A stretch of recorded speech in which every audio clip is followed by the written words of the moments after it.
PILAR technique basically stands for P for prediction, I for investigation, L for listening, A for answer, and R for read next.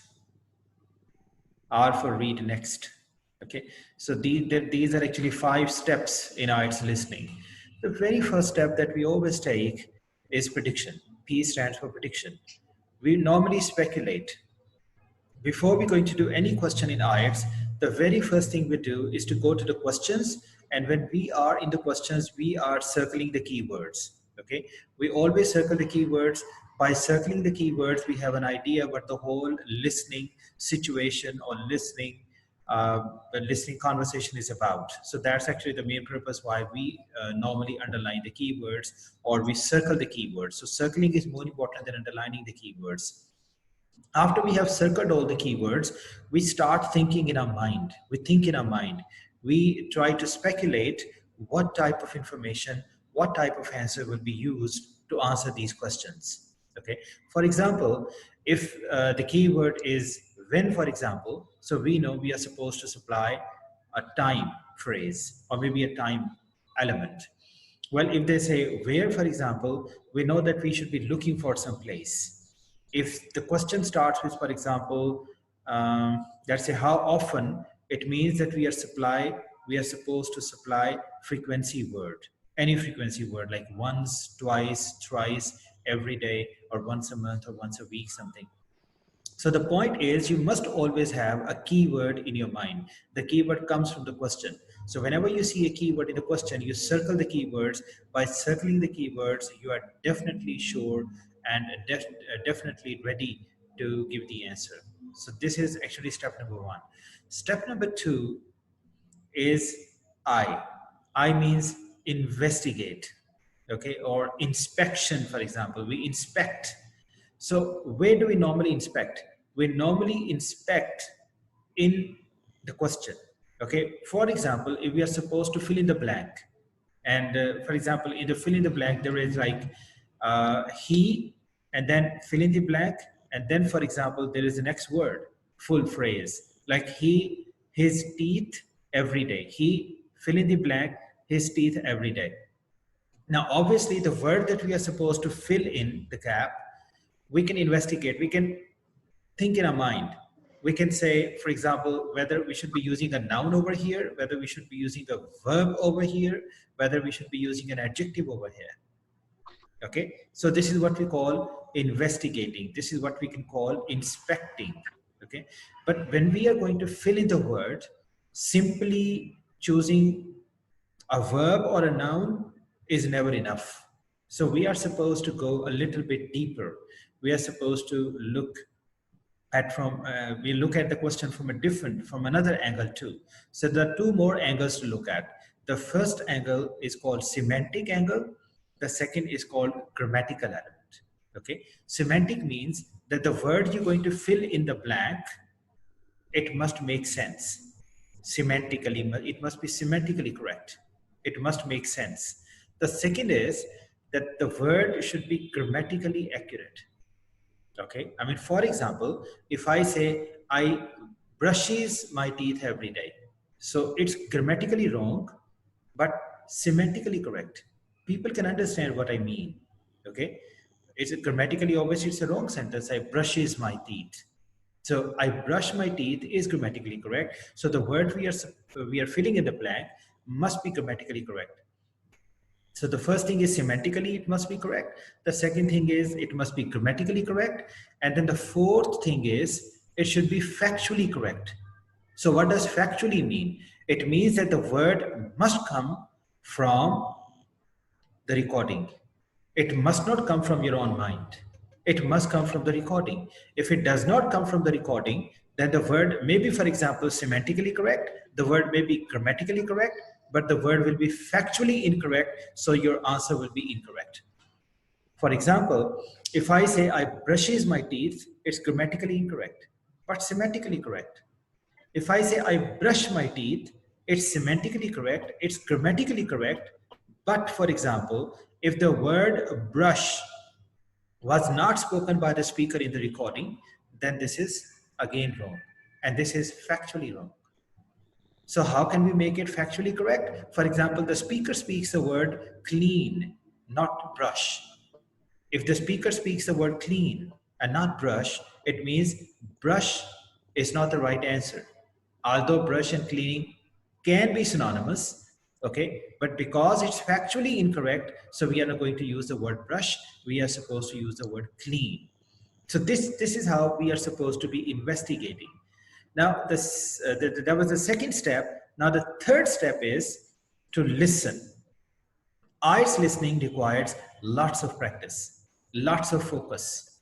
Okay, your job is to focus the keywords and focus the main areas that the speaker is focusing on, the speaker is emphasizing. Okay, so we should be listening actively. Okay, listening actively means that we should be following the sequence of the conversation. We should never lose the track of conversation. How can we stay pinned on the conversation? How can we not lose track of the conversation? What can we do? Very simple. We can always look at two questions.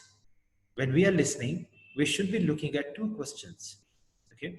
If we are looking at only one question, we can lose track of the conversation. So we should be looking at two questions, or always two questions. If we are looking at two questions, we can always be in connection with the recording. We will never lose track of the conversation. And losing track of conversation in IELTS listening is very dangerous, because you can actually forget the whole sequence, and then you will not understand even a single sentence, or even maybe the whole section, okay, in the worst case scenario. So that's actually the third thing. Now, in the third thing, listening, the another point that I want to make is simple. Now, whenever we are listening to the recording, we must always have approximately 2 to 3 second memory. Okay, 2 to 3 second memory, because sometimes it happens that the speaker can speak the keyword and then the speaker will give the answer. If the speaker is speaking the keyword and later providing the answer, this situation is very favorable. I mean, you can understand the question, you can understand the answer quite effectively. But always remember, this is not always the case. Sometimes the speaker will provide the answer first, and right after 2 or 3 seconds, the speaker will provide the keyword. In that situation, your memory is very important. If you cannot keep these things in your mind, then obviously you are not able to answer the question. So that's actually the point. That's very important. Now, the last part, the next one is A. A actually means answer. In IELTS, we never ever answer a question without reading instructions. We never do that. If you are answering a question without reading instructions, then maybe your answer is 100% right, but it will be wrong, because you did not follow the instructions. Because the examiner can ask you to write one word, examiner can ask you to write 2 words, examiner can ask you to write 3 words. If you're writing 1 word, examiner is looking for 2 words, but you write only 1 word, you're going to lose your bands. Examiner is looking for 3 words, and you write only 2 words, then again, you're going to lose your bands. Okay, sometimes it happens that there are 3 words and you can write 1 word, you can write 2 words, okay? But in some cases, they actually require 2 words. They actually require only 3 words. In those cases, we are supposed to follow the instructions very carefully. And it's not simply following the instructions that is important.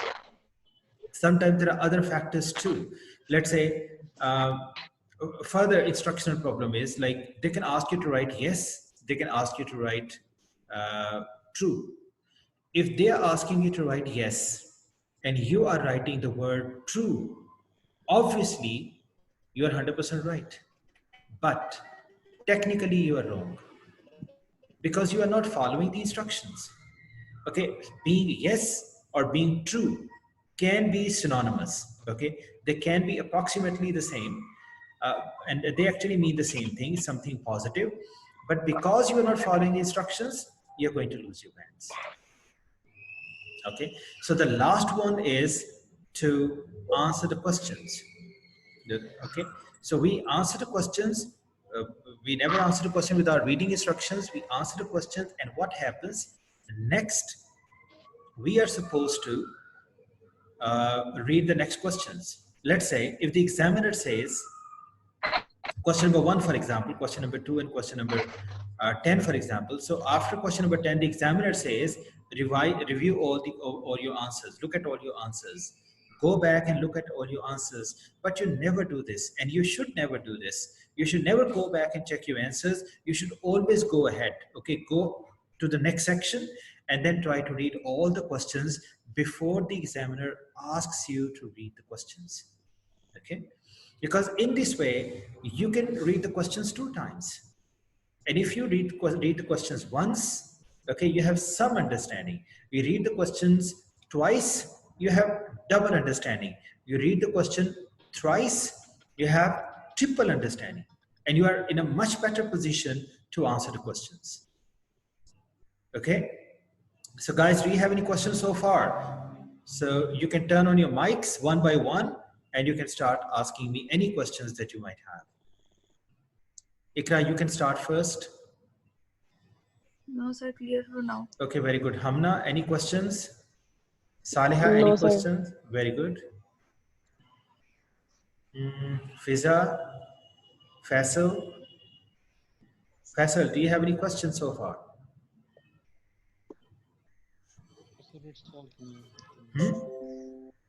It's all clear. Very good. Faisal, are you in the office now? No, sir, I am at home. Good. So you're not going to office these days? No, sir, due to Corona, we have shut down the office. And moreover, there is no work to do. Yes, no work to do. Why not? There's no work to do because you're working online. Online doesn't have to do anything with Corona, does it? Yes,